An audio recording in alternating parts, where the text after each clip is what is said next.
Our Constitution says all children are entitled to an education. So why are some kids with special needs in Ireland not able to get into school or get the schooling they need? And what's the Department of Education doing to try and sort it out?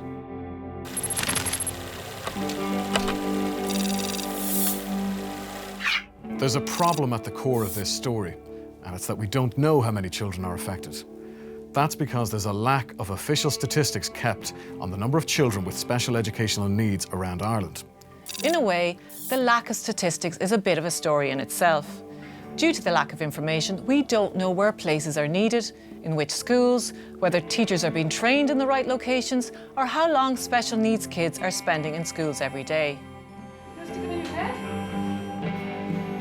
I can't see your pretty face. I think we have a very bizarre situation where we're not collecting data around children who are on reduced timetables, or indeed children who've been suspended or expelled from schools because of their additional needs. But by the same token, it's the position of the Department of Education and Skills that they will not introduce mandatory teacher training until there's an evidence base.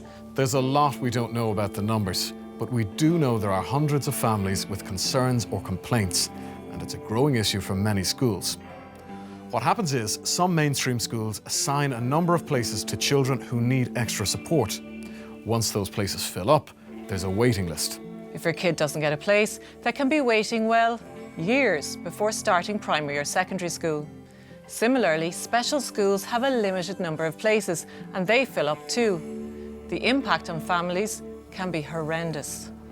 Adam is 5. He was diagnosed with autism at 2 and 9 months. He's non-verbal. He's just recently toilet trained and is doing fantastic. He's very happy.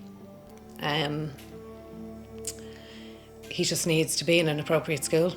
That's really, sorry, I'm getting upset when I talk about Adam, I get upset. He needs the support of a special school, and unfortunately the waiting lists are colossal. 3 to 4 years in some places, up to 200 people on another waiting list. For many people, the battle to get their child an education doesn't end when they get a school place. School placement became available for Ryan and Kyle in a unit in a local school, in a mainstream school. They started in September, so Ryan and Kyle have a lot of health problems.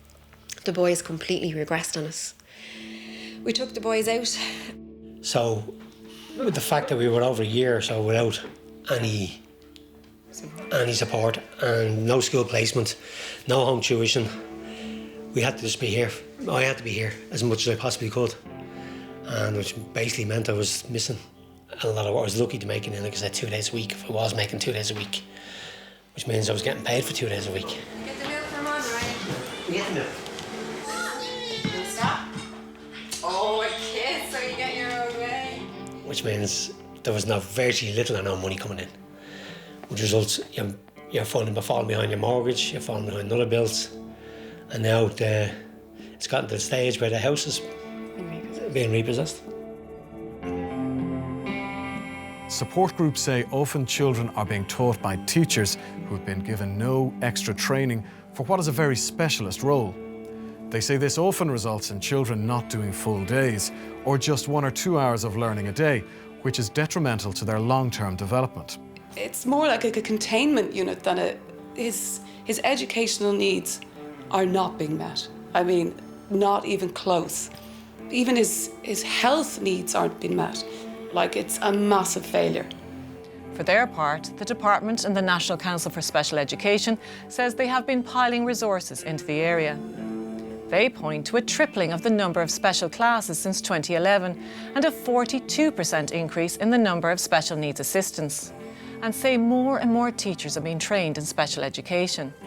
They also say the introduction of new laws mean they can now order schools to provide more places for kids with special needs.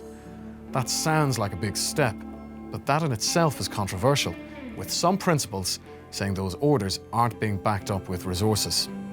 Oftentimes it's really more a dysfunctional system of containment for children. We're bringing them in, but whether true education is really taking place, whether we're upholding their rights to an education, I couldn't confidently say that we are. I think it's probably more containment. For parents and concerned teachers and principals, it's not moving fast enough. The new places are a long way away, and their kids are being left behind.